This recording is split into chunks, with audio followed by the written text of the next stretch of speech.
Y la liberación de Israel Arzate, más allá de que si es inocente o no, o si es culpable o no, lo que ahí revela es la comisión de una gran cantidad de irregularidades por los elementos prejudiciales, es decir, los de la Fiscalía General del Estado y de la entonces todavía Procuraduría General de Justicia del Estado, luego la Fiscalía, y también por integrantes del Poder Judicial de Chihuahua. Y además de fiscales y jueces de distrito del Poder Judicial Federal. Bueno, yo creo que había que ponerlo en la perspectiva, ¿no? Este Israel Arzate fue detenido en los primeros días de febrero, es decir, el asunto sucedió en enero, finales de enero, en los primeros días de febrero es detenido por las fuerzas castrenses y entregado a la Fiscalía. En su momento, pues se allegaron de pruebas, hubo reconocimientos, señalamientos e imputaciones directas de testigos presenciales de los hechos, donde lo ubican a él en la escena. Le hacen todo, integran toda la carpeta y buscan la vinculación, la consiguen, la vinculación al proceso penal, otorgada por un juez de garantía, donde pues él valida, que eso es lo principal, o sea, la validación de la detención y de todo el expediente para poderlo vincular al proceso penal. Yo no sé después, primero, el por qué demasiado tiempo para concluir la investigación. Es decir, abren un periodo demasiado largo de tiempo.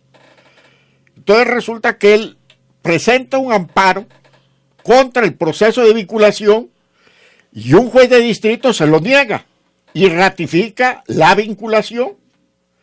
Se va a la revisión a uno de circuito y se lo niegan y ratifican la vinculación hasta que se va. Obviamente durante ese ínter uno puede entender que el Ministerio Público estaba imposibilitado para hacer algo. Lo mismo la autoridad judicial. Hasta ahí lo entendemos, porque no podían hacer nada existiendo en proceso un amparo, un juicio de amparo. Se va al de la Corte, gana, y la Corte dice, va para atrás todo. No va al fondo del asunto, porque es el mismo caso de Lorenz Cassette, o sea, no va al fondo del asunto, sino aplicando el protocolo de Estambul, dice que hay tortura, que hay violación a los derechos. Diferencia, en el de Florence Cassette ya había sentencia. En el de Florence Cassette ya había, en este ni siquiera se había llevado el juicio ante el juez, o sea, estaba en proceso de vinculación nada más, o sea, con la carpeta. Y la Corte entrega el amparo liso y llano en relación a que por el convenio, la violación al Tratado de Estambul, bueno, pues declara que eso, las confecciones y todo eso, y una serie de pruebas obtenidas, pues eran ilegales, motivo por lo que fueron obtenidas. Pero entonces uno se cuestiona y uno dice, bueno, la autoridad de la Fiscalía, es decir, la gente de la Fiscalía, después de estar sujeto a dos litigios, en el primero ante el juez federal, después en el del circuito, y en los dos habían tenido resultados positivos. Y yo pregunto, bueno, y cuando se va a la Corte, ¿qué no pensaron en que pudiera ser negativo el asunto? ¿Qué hicieron?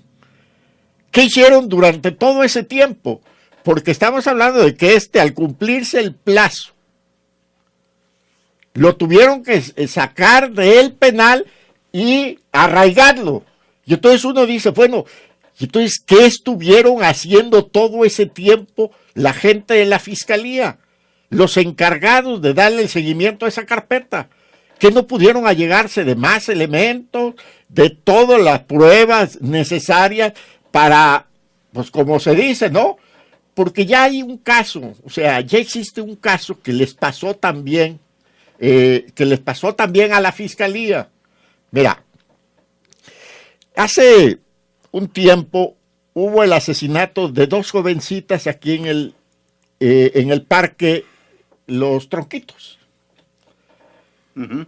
Allí asesinaron a 2 jovencitas. Y detienen al presunto en Cuauhtémoc. Con una orden de aprehensión y todo. Y lo jalan. Pero el reconocimiento lo hacen a través de una fotografía. Es decir, no lo hacen con persona a persona cuando ya lo tenían detenido. Y va al amparo este cuate. Y se los gana. Pues claro.